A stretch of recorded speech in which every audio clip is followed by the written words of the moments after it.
출애굽기 14장 10절에서 20절까지만 보겠습니다. 구약 성경 102쪽에 있습니다. 102쪽. 구약 성경 102쪽.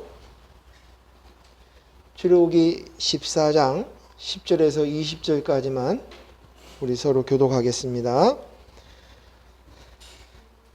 제가 먼저 10절 읽겠습니다. 바로가 가까이 올 때에 이스라엘 자손이 손을 들어 본즉 애굽 사람들이 자기들 뒤에 이른지라 이스라엘 자손이 심히 두려워하여 여호와께 부르짖고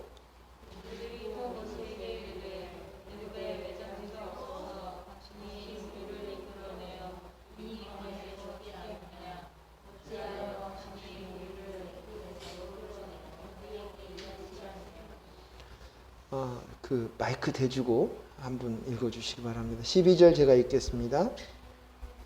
우리가 애굽에서 당신에게 이른 말이 이것이 아니냐 이르기를 우리를 내버려 두라 우리가 애굽 사람을 섬길 것이라 하지 아니하더냐 애굽 사람을 섬기는 것이 광야에서 죽는 것보다 낫겠노라.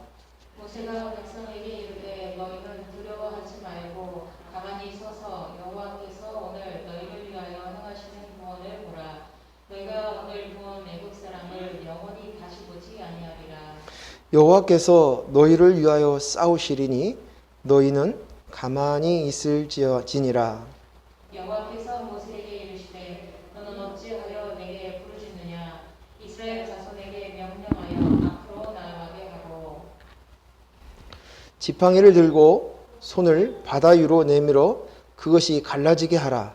이스라엘 자손이 바다 가운데서 마른 땅으로 행하리라. 내가 이웃 사람들의 마음을 완악하게 할 것인즉 그들이 그 길을 따라 들어갈 것이라.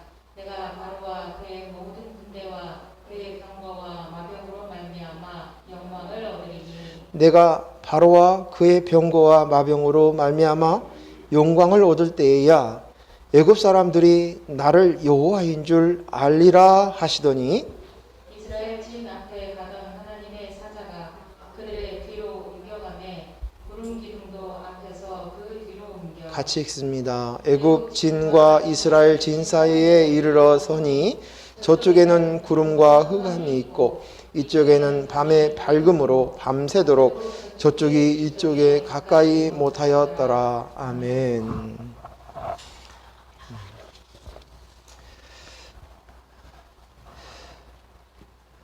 오늘 말씀은 하나님의 영광을 보라라는 제목을 가지고 말씀을 나누겠습니다. 제가 어렸을 때 한 어른이 저에게 하신 말씀이 지금도 기억이 나고 한 번쯤 생각을 하게 합니다. 제가 어린 시절에 예수님이 계심을 알고 그리고 예수님을 믿기 시작한 마음, 뜨거운 마음에 틈만 있으면 예수님을 전하고 또 교회를 자랑하였습니다. 그런데 그 이야기를 듣고 있던 어른이 저한테 그렇게 얘기를 하시는 거예요. 만약 하나님을 보여주신다면 내가 믿겠다. 그러면서 한마디를 더 하는 거예요. 그런데 왜 너네 집은 왜 잘 살지 못하니? 라는 것이었습니다. 저는 충격이었습니다. 그리고 또 한편으로는 너무도 억울했습니다. 어떻게 대답하지? 그런데 어떻게 대답해야 될지 대답도 떠오르지 않습니다. 어떻게 설명하지? 그리고 또 한편으로는 우리 집이 부자가 되지 않아서 억울했습니다. 하나님이 우리 집을 잘 살게 해주시면 저 어른에게 설명할 수 있잖아요. 그리고 내게 자존심도 덜 상하잖아요. 제가 자존심이 상합니다. 저 사람들은 하나님을 볼 수 없으니까 대신 우리 집이 복을 받으면 저 사람들이 하나님이 계시는구나 하고 알 수 있을 텐데요. 라고 하나님 앞에 하소연을 했었던 기억이 지금도 생생합니다. 하나님을 보는 것, 그것은 은혜입니다.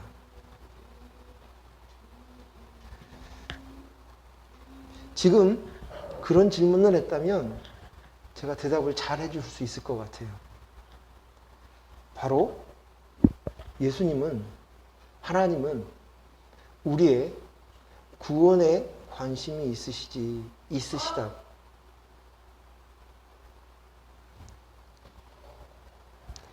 우리가 잘 먹고 잘 사는 거, 그런 것에 관심을 두는 그런 신이 아니라고. 하나님을 볼 수 있는 것은 성령께서 빛을 비추어야 되는 것입니다. 하나님이 계심을 볼 수 있는 눈이 있다면,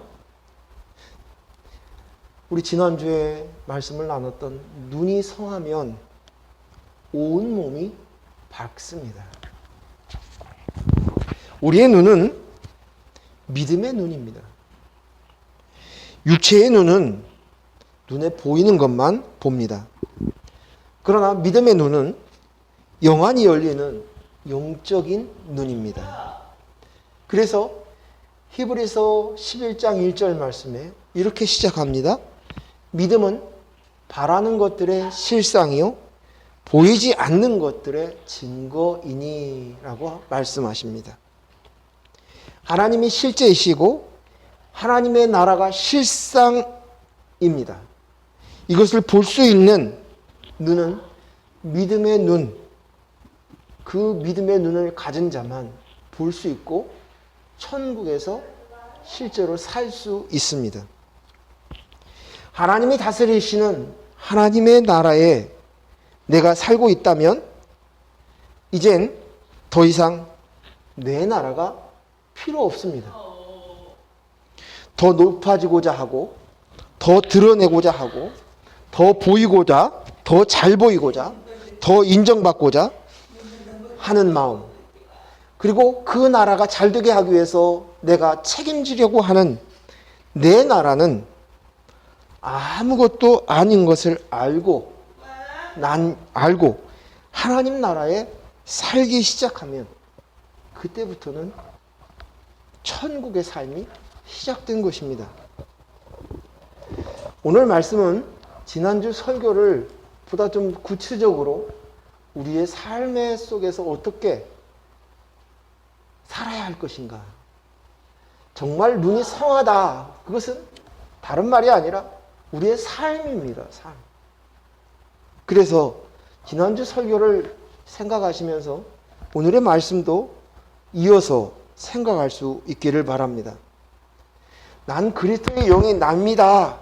난 하나님의 나라에서 하나님의 다스림 속에 있습니다를 알아가는 그 삶, 우리의 실제의 삶 속에서, 우리의 문제 속에서, 우리의 과정 속에서 그것을 더 알아가기를 원한다는 것입니다.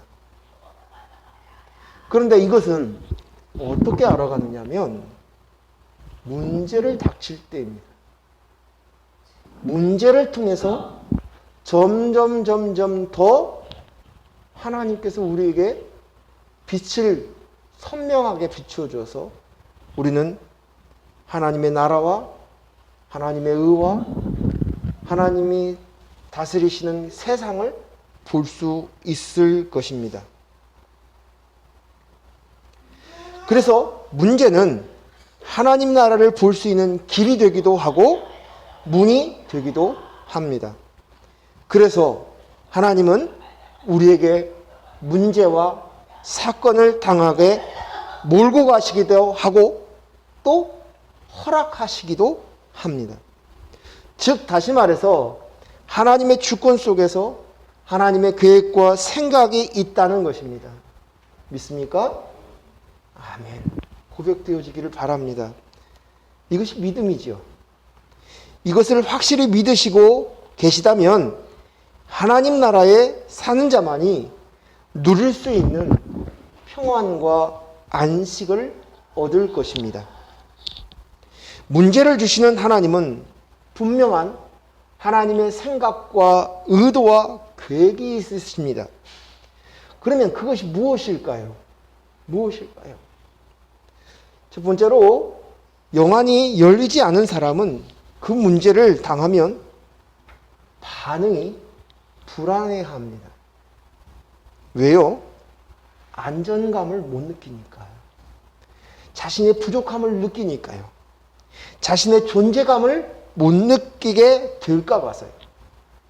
나를 증거할 수 없게 되니까 불안한 것입니다. 아직도 내 나라의 주인으로 살고 있기 때문입니다. 이 땅에서 내 나라를 살고 있으니까 내 나라가 잘 되어야 되고, 내 나라가 지켜져야 되고, 보호해야 되고, 책임져야 된다는 생각 속에 있기 때문에 그들 안엔 불안함이 나타나는 것이에요. 제가 뉴스를 검색하다 보니까 그 가수 중에 김준수라는 가수 얘기가 나왔어요. 근데 이 사람은 아주 고급스러운 외제차를 많이 가지고 있고, 또 한국에는 하나밖에 없는 그런 스포츠카를 가지고 있다고 많이 알려져 있었습니다. 그런데 이 사람이 왜 이런 일들을, 스포츠카를 통해서 자신의 부를 드러냈는가, 그것에 대해서 상담한 내용을 이렇게 보니까 동방신기라는 가수로 데뷔를 해서 큰 인기를 끌었는데, 이제 그 소속사하고 갈등이 생겨서 뛰어나와서 JYJ라는 그룹을 또 만들었습니다. 근데 그 시절에 그때 자기의 존재감들이 치명적인 상처를 입은 거예요. 그래서 자기를 드러내고 싶고, 자기를 증명하고 싶고, 그래, 내가 소속사에서 나와서, 그 소속사에서 나와서 잘 되었어, 더 돈 많이 벌었어, 그것을 드러내고 증명하고 싶어서 스포츠카를 사서 수집하기 시작했다는 거예요. 이젠 그렇게 안 해도 당신이 충분히 증명이 되었으니까 더 이상 그럴 필요가 없다는 내용입니다. 그것이 바로 그리스도의 영으로 나입니다로 만족되어지고 그것을 인식하지 못하면 이런 모습으로 드러날 수밖에 없는 것이 당연한 것이라는 것이. 그럼 반면에 영안이 열린 사람, 주께서 빛을 비추어서 내가 그리스도의 영과 연합되어야 되는 연합체이구나, 그리스도의 영이 내 영에 계시지 않으면 나는 빈 그릇이구나, 흙이구나, 먼지이구나를 알고 있는 사람은요, 그리스도의 영, 성령을 모시고 하나님의 다스림 속에 사는 하나님 나라의 하나님의 백성은 문제를 닥쳤을 때, 문제를 만났을 때 어떤 반응이 나올까요? 영안이 열려져서 그리스도의 영이 나입니다를 아는 사람도 예외 없이 처음에는 불안하고 당황하고 초조하고 때로는 갈등을 만들어내기 쉽습니다. 왜요? 문제는 문제예요. 그것이 문제로 다가오지 않으면 문제는 아닌 거예요. 더 이상 문제가 아닌 거예요. 하나님께서 문제를 내신 것은 그 문제가 되도록 허락하신 것이에요. 하지만 그 문제를 통해 하나님의 분명한 의도가 있어요. 생각이 있으십니다. 육신의 눈밖에 없을 때에는 현실에 닥친 문제만 크게 보이지만 영안이 열려지고 나서는 눈이 점점 바뀌어져 가요. 하나님이 더 크게 보여지기 시작하는 거예요. 더 선명하게. 하나님의 다스리심을 볼 수 있게 되어지는 것이에요. 그렇다고 이 영안이 바로 열리느냐? 아니에요. 항상 열리느냐? 항상 열려있는 사람이 있느냐? 그것도 아닙니다. 우리는 이 땅에 있는 동안 우리는 계속 이 일을 반복할 뿐입니다. 이 땅의 현실에서 처음 반응하는 것은 육체가 반응을 해요. 지정의, 육체라 하면 우리의 혼에 있는 지정의까지 포함돼서 하는 얘기예요. 반응을 합니다. 나 어떡하지? 큰일 났네. 어떻게 해결하지? 어떻게 벗어나지? 합니다. 이 이야기를 하면서 저는요, 지금도 어떤 일을 당하면, 큰일 났네? 이 말을 더 이상 하지 않습니다. 이미 내 안엔 큰 일이 당해버렸기 때문에 더 이상 교통사고를 당하거나 누가 아프거나 심지어 우리 어머니가 아프셨을 때 제 아내가 암이라는 것이 되어졌을 때도 저는 큰일이라고 고백한 적이 없습니다. 어떻게 이것을 해결하지? 어떻게 이것에서 벗어나지? 합니다. 그러나 잠깐 갈등 후에 영안을 가지고 있는 사람은 점점 더 하나님을 향하게 되고 하나님을 보게 되고 하나님의 생각과 계획 속에서 하나님의 다스리심을 보게 되어지는 것입니다. 점점 더 하나님의 나라가 선명하게 보게 되어지는 것입니다. 그러면 그 하나님이 보게 되면서 하나님의 목적이 무엇인가, 이 문제를 허락하신, 이 문제를 우리에게 당하게 하신 그 목적이 무엇인가, 그것을 깨닫게 되는 거예요. 하나님의 목적은 무엇일까요? 인간이 하나님의 나라에서 하나님과 함께 살기를 원하시는 거예요. 이것이 하나님의 목적이에요. 하나님의 목적. 하나님께서 영광을 받으시는 것은 하나님이 하나님 되시는 거예요. 하나님의 형상을 닮은 인간이 하나님을 보고 하나님이 행하시는 것을 보는 것입니다. 하나님의 나라에서 하나님의 다스림 속에 사는 것입니다. 자, 이제 성경을 보면서 제가 서론을 정리해 드렸어요. 성경을 보면서 이 말씀을 조금 더 나누겠습니다. 열왕기하 6장 14절에서 19절까지 말씀 보겠습니다. 열왕기하 6장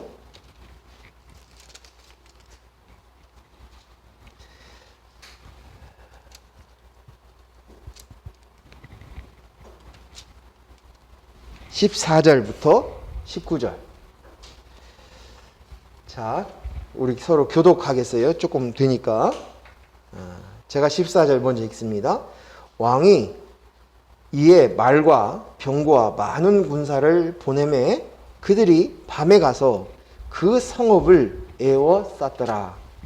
하나님의 사람의 사환이 일찍이 일어나서 나가보니 군사와 말과 병거가 성읍을 에워쌌는지라. 그의 사환이 엘리사에게 말하되 내 주여 우리가 어찌하리이까 하니 대답하되 두려워하지 말라. 우리와 함께한 자가 그들과 함께한 자보다 많으니라 하고 기도하여 이르되 여호와여 원하건대 그의 눈을 열어서 보게 하옵소서 하니 여호와께서 그 청년의 눈을 여시매 그가 보니 불말과 불병거가 산에 가득하여 엘리사를 불렀더라. 아람 사람이 엘리사에게 내려오매 엘리사가 여호와께 기도하여 이르되 원하건대 저 무리의 눈을 어둡게 하옵소서 하매 엘리사의 말대로 그들의 눈을 어둡게 한지라.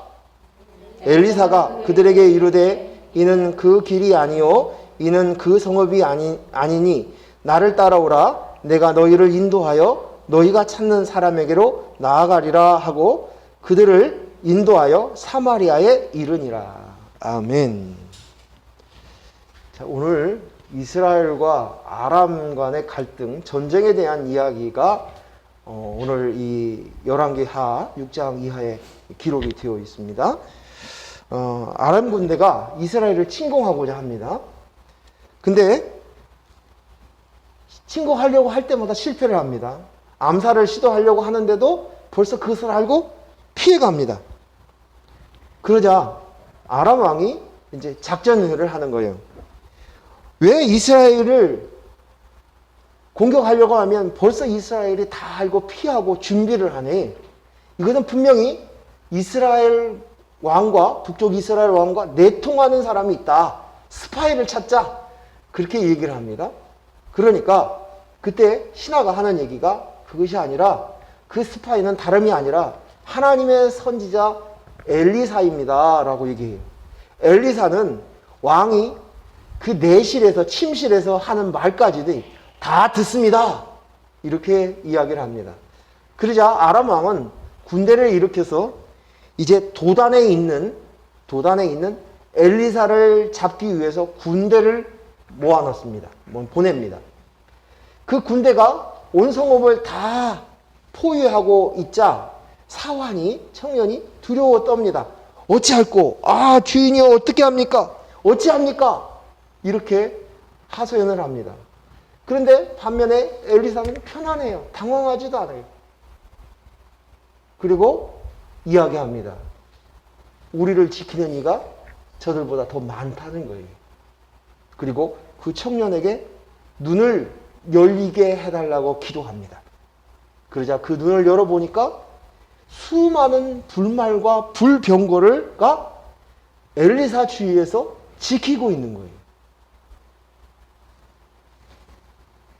엘리사가 이렇게 담대했던 것은 그가 처음부터 용기가 있고 담력이 있었던 이유가 아니라 눈이 열려져서 하나님이 그와 함께 하시고 하나님의 그의 군대, 불말과 불병거를 보았기 때문에 그는 이러한 담력을 가질 수 있었기 때문입니다.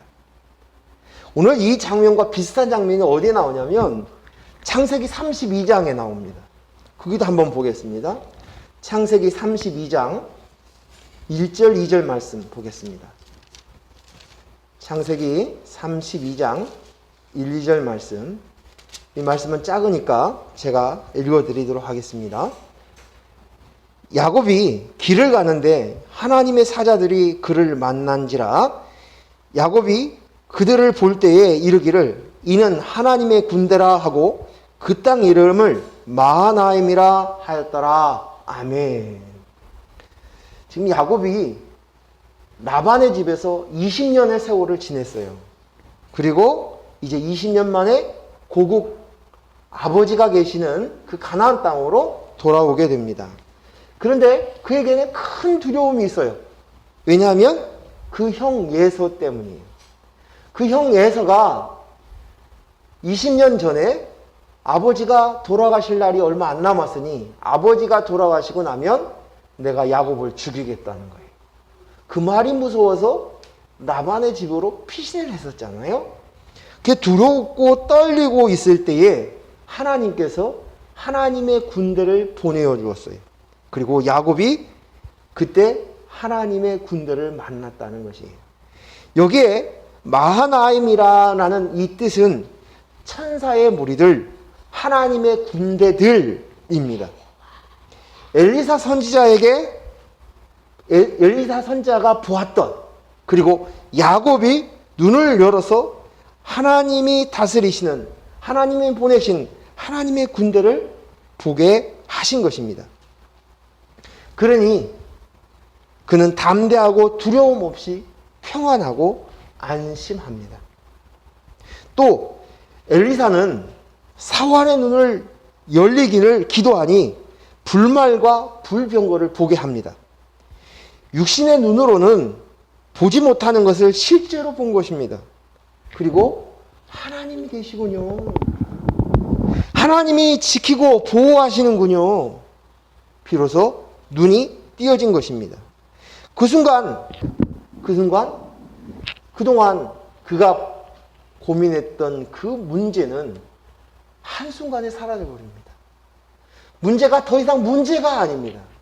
하나님을 보는 순간, 하나님을 만나는 순간, 하나님이 다스리시는 그것을 경험하는 순간 그 문제는 문제가 아닌 거예요. 하나님은 그 문제를 통해서 우리에게 요구하시는 목적은 하나님을 보게 하시는 것이 목적이에요. 하나님이 하나님 되심을 보고 알게 하신 것입니다. 그런데 영안이 안 열리면 문제가 점점 더 커 보입니다. 문제가 해결되지 않으면 내 인생이 끝나는 것으로 생각합니다. 불안하고 염려합니다. 근심합니다. 문제를 해결하고 고쳐서 여전히 내가 안전하고 더 높아지고 증거되어지기를 원하는 거예요. 그들의 관심은 온전히 문제밖에 없어요. 그리스도의 영이 없으면, 하나님의 빛이 비추어지지 않으면, 하나님을 보지 못하면 여전히 그 문제에만 꽂혀져 있고, 그리고 문제를 해결한 것으로 인해서 하나님께 영광을 돌렸다고 얘기하는 거예요. 이것은 하나님의 영광이 아닙니다. 진정한 하나님의 영광은 하나님을 보는 거예요. 하나님을 인식하는 거예요. 인식하는 거예요. 하나님은 그 문제를 통해서 하나님을 보기를 원하십니다. 하나님의 행하시는 일을 보게 하십니다. 그 문제가 해결되면 끝이 아니라 그것으로 영안이 열려져서 하나님을 보고 하나님의 나라에 살고 있음을 깨닫게 하기를 원하신다는 것입니다. 자, 그러면 이제 오늘 본문인 출애굽기 14장을 보겠습니다. 출애굽기 14장, 우리 이미 읽었지만 15절에서 20절까지만 한번 읽겠습니다. 출애굽기 14장 15절에서 20절까지만 읽겠습니다. 여호와께서, 우리 교독하겠습니다. 여호와께서 모세에게 이르시되 너는 어찌하여 내게 부르짖느냐? 이스라엘 자손에게 명령하여 앞으로 나아가게 하고 지팡이를 들고 손을 바다 위로 내밀어 그것이 갈라지게 하라. 이스라엘 자손이 바다 가운데서 마른 땅으로 행하리라. 내가 애굽 사람들의 마음을 완악하게 한 것인즉 그들이 그 뒤를 따라 들어갈 것이라. 내가 바로와 그의 모든 군대와 그의 병거와 마병으로 말미암아 영광을 얻으리니.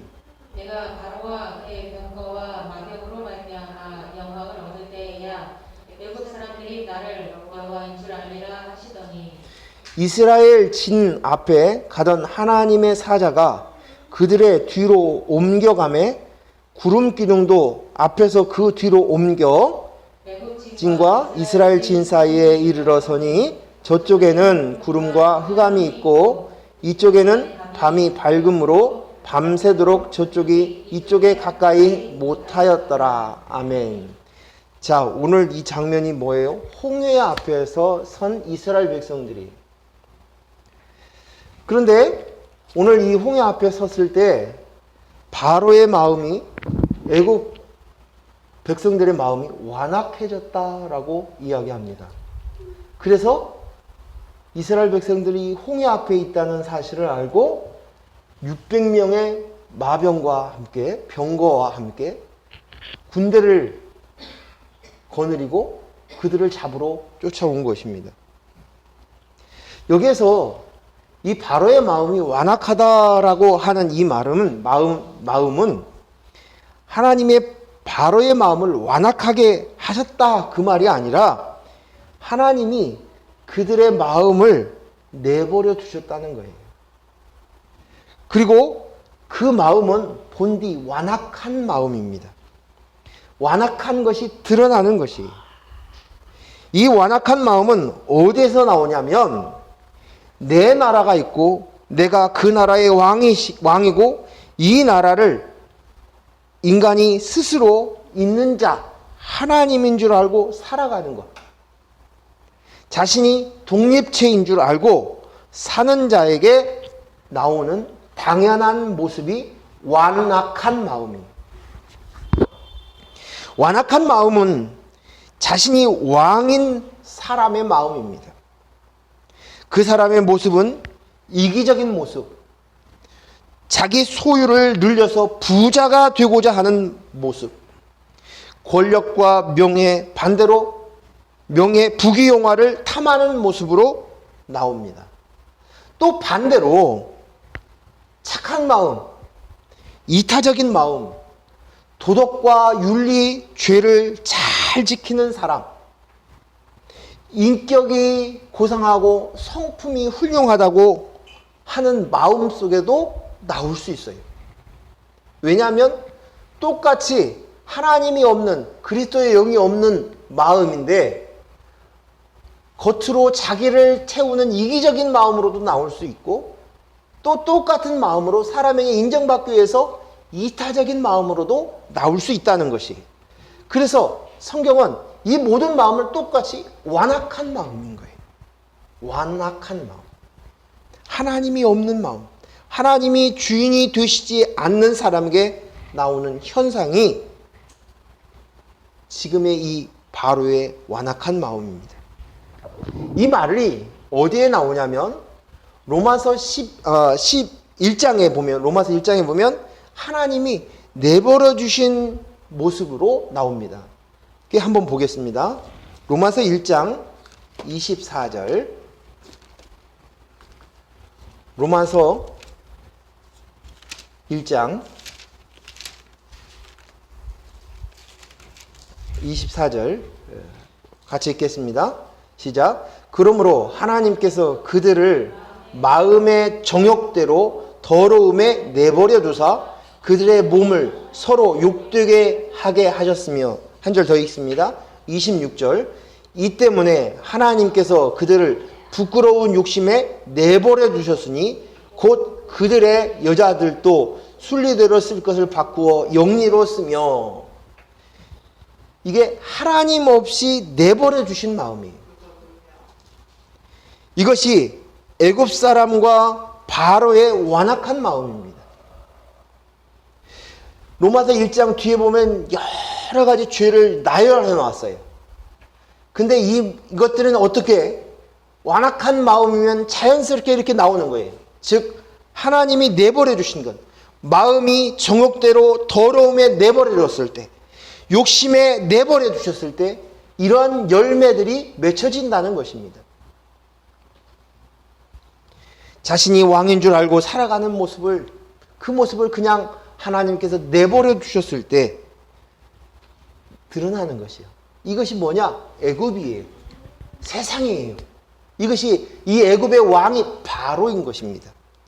그런데 기가 막힌 것은 오늘 이 문제를 홍해 앞에서 뒤에서 애굽 군대가 쳐들어오자 그때 이스라엘 백성들이 하는 말이에요. 이 문제 앞에서 그들이 하는 반응이 뭡니까? 애굽으로 돌아가자는 거예요.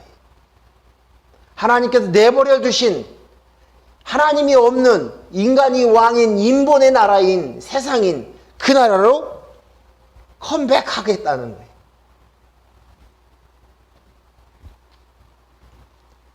너무나도 기가 막힌 말입니다. 여러분의 삶은 어떻습니까? 여러분에게 어떤 문제가 생겼습니다. 앞이 막히고 물러설 곳도 없어요. 이젠 망했구나, 이 땅에서 살 소망이 없구나 할 때 여러분의 반응은 어떤 반응을 보이시고 계십니까?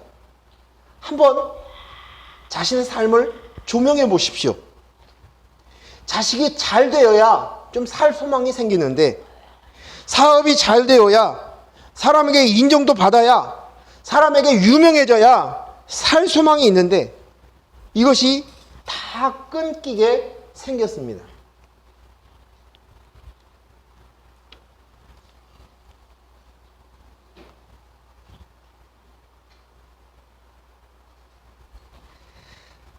하나님께 이런 모습 앞에서 매달리기도 하고 또 하나님을 원망하기도 하고, 그리고 똑같이 세상 사람들과 똑같은 사고를 가지고 그들이 반응하는 방식대로 그대로 우리가 행동하는 순간들이 얼마나 많이 있습니까?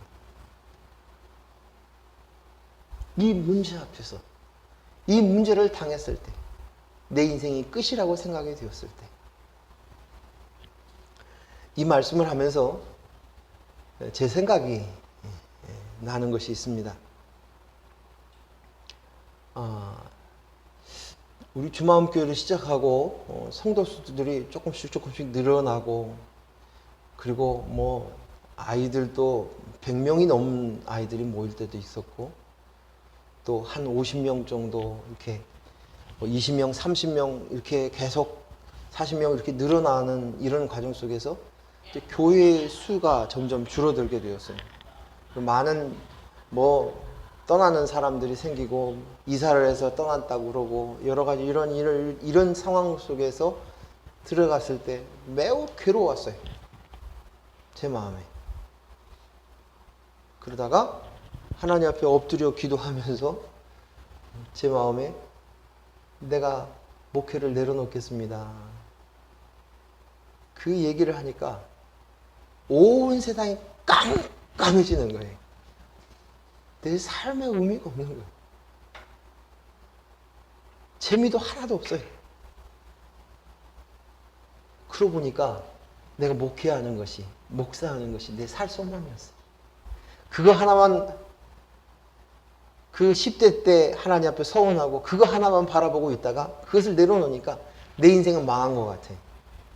살 소망이 없는 거예요. 아, 나는 끝났구나. 난 아무것도 아니야. 이제 끝났구나. 그런데 하나님께서는 그때부터 하나씩 가르쳐 주시기 시작하셨어요. 무엇이 하나님의 진정한 목적이고 뜻인지를 보게 된 것입니다. 이스라엘 백성은 애굽에서 나왔을 때 하나님께서 불기둥과 구름기둥으로 그들을 지키고 보호하고 인도해 주셨습니다. 구름기둥은 그들의 앞길을 예비하는 것이었습니다. 구름기둥은 하나님의 임재를 상징합니다. 구름기둥이 움직일 때마다 그들은 이동하였고 구름기둥이 멈추면 그들은 주저앉았습니다. 그곳에 장막을 쳤습니다. 그런데 오늘 이스라엘 백성들에게 구름기둥이 이상해진 거예요. 무슨 이상한 모습이 나타나냐면 지금 그들이 홍해 앞으로 인도한 것이 구름기둥입니다.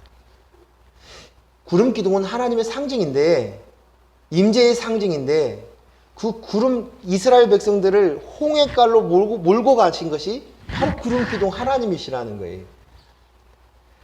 이스라엘 백성들이 가나안 땅으로 들어가는 길은 홍해의 길만 있는 것이 아닙니다. 훨씬 더 다른 길이, 편안한 길이 있었습니다. 근데도 하나님은 홍해 앞으로 이끄신 거예요. 그러자 그런 하나님의 임재의 구름기둥이 우리를 죽이려고 하는구나. 우리는 꼼짝없이 죽게 되었구나. 그러니 그들 마음이 이제 난리가 나는 거예요. 또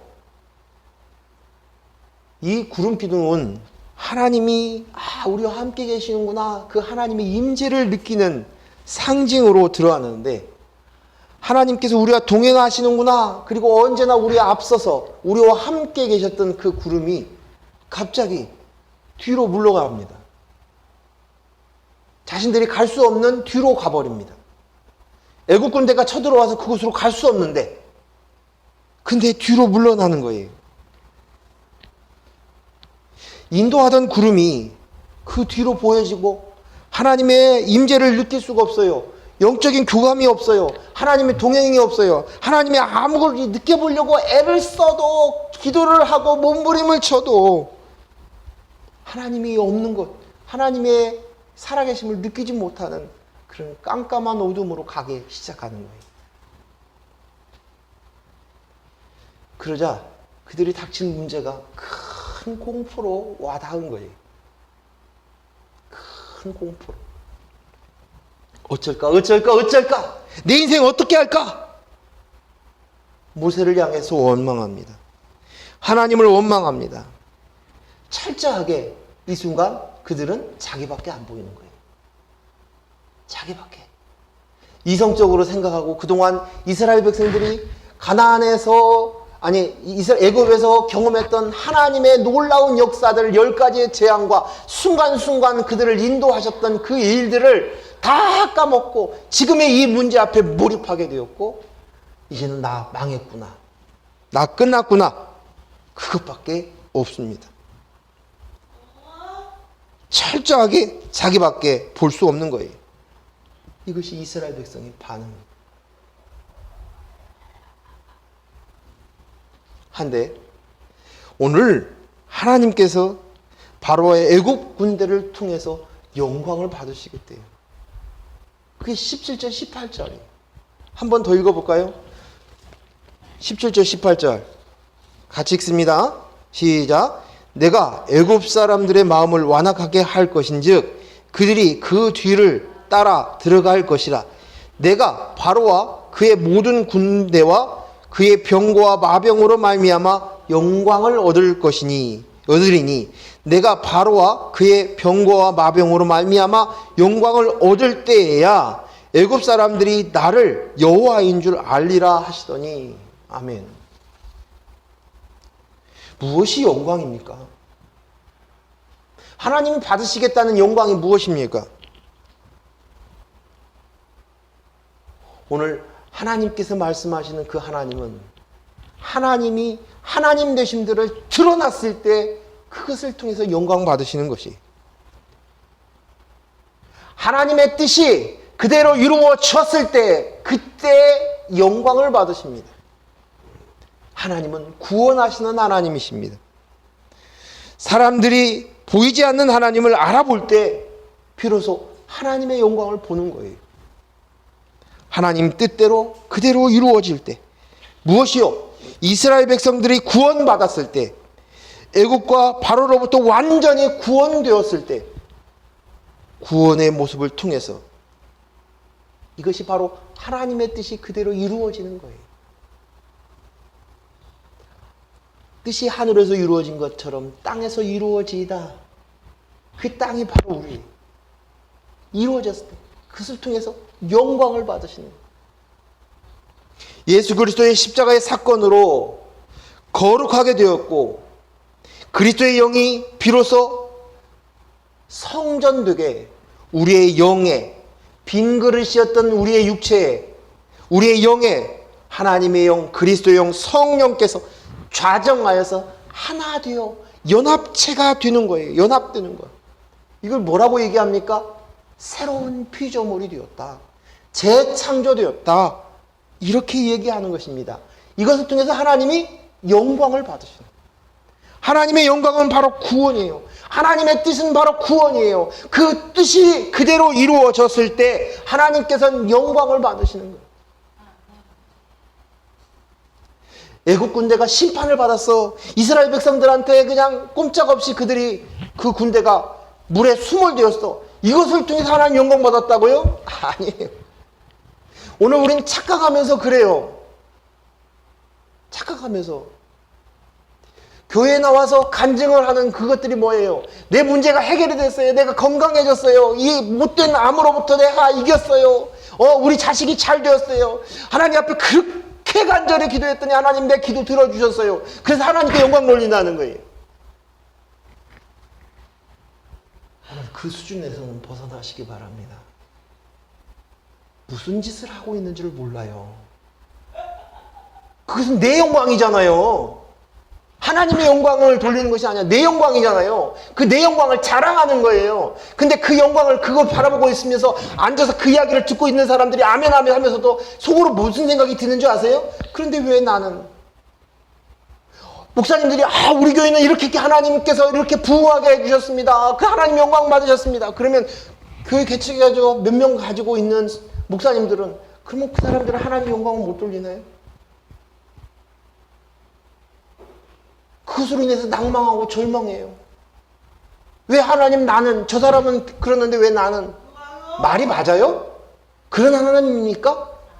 말도 안 되는 얘기잖아요. 그렇죠?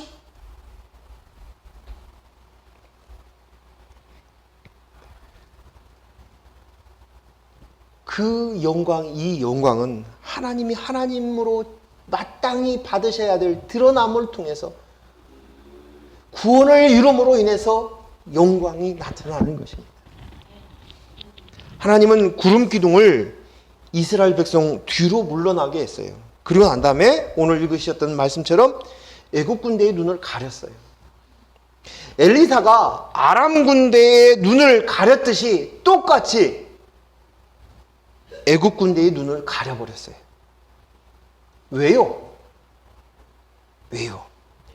이스라엘 백성들이 다 구원할 때까지, 그들을 생명을 온전히 건져질 때까지 그들의 눈을 어둡게 한 것이, 이것이 무엇입니까? 구별되게 하신 거예요. 그들을 살리고 그들을 죽임으로 인해서 구별되게 하셨어요. 구름 기둥이 그것을 구별되게 하셨어요. 이게 뭡니까? 거룩이에요. 구별되게 하다, 이게 거룩이에요. 하나님께서 우리를 거룩하게 하신 것이에요. 구별되게 하신 것이었어요. 내 눈에 하나님의 임재를 항상 느끼며 하나님과 함께 동행하기를 원하는데 하나님이 안 보여요. 하나님을 느낄 수 없어요. 금식을 하고 하나님께 그렇게 외치고 철야를 했는데도 하나님 느낄 수 없어요. 그 문제가 더 커 보여요. 그런데 그 문제를 통해서 하나님이 이루시는 것은 우리의 거룩함을 이루게 하시는 줄로 믿습니다. 그거예요. 그거예요.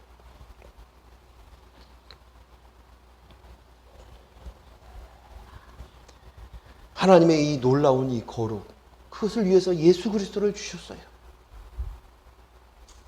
온전하게 하나님의 백성 되게 하기 위해서. 그분이 3일 만에 부활하시고 그분의 영 성령을 우리에게 주신 것이에요.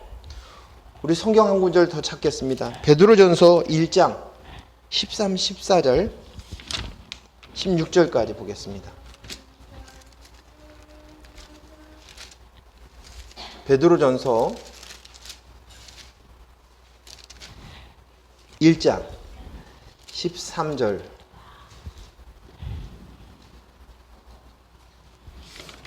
16절까지만 읽겠습니다. 자, 제가 먼저 읽을게요. 그러므로 너희 마음에 허리를 동이고 근신하여 예수 그리스도께서 나타나실 때에 너희에게 가져다 주실 은혜를 온전히 바랄지어다. 너희가 순종하는 자식처럼 전에 알지 못할 때에 따르던 너희 사욕을 본받지 말고 오직 너희를 부르신 거룩한 이처럼 너희도 모든 행실에 거룩한 자가 되라. 기록되었을 때 내가 거룩하니 너희도 거룩할지어다 하셨느니라. 아멘. 오늘 이 기록하였을 때라는 이 기록은 레위기서에 11장 44절, 19장 2절, 20장 7절 계속 나옵니다. 레위기에서는 거룩의 장이에요. 한마디로 레위기는 거룩장이에요. 우리를 왕같은 제사장으로 만드시는 그 거룩이, 너희가 왕같은 제사장, 하나님께서 거룩하시듯이 너희가 거룩하라는 거예요. 하나님의 나라는 거룩한 자만이 들어갈 수 있어요. 거룩한 백성만이 살 수 있는 것이 하나님의 나라 천국입니다. 오늘 그 거룩을 위해서 예수 그리스도께서 십자가에 못 박혀 죽으셨어요. 예수 그리스도의 십자가의 은혜에 그 보혈을 흘렸어요. 그래서 우리 눈을 열어주신 거예요. 깨끗게 하셨어요. 사랑하는 귀한 성도 여러분, 우리 모두가 하나님의 영광을 볼 수 있기를 바랍니다. 육안으로 보면 끝까지 그 문제의 더미 위에 압사되어 살아갑니다. 하지만 영안이 열린 자는 하나님의 은혜의 빛이 비추어 그리스도의 영으로 나입니다 라는 것을 선명하게 보기 시작한 이는 내가 하나님 나라에 있구나, 하나님이 다스리시는 그분이 내 아버지시구나, 그것을 깨닫게 되어집니다. 그리고 이 일은 여러분이 매일매일 만나는 그 문제 속에서, 여러분의 매일매일의 그 삶 속에서 점점점 더 그 속에서 하나님의 영광을 보게 하십니다. 그리스도인 되게 하시는 거예요. 하나님의 자녀 되게, 아들 되게 하시는 것입니다. 기도합니다.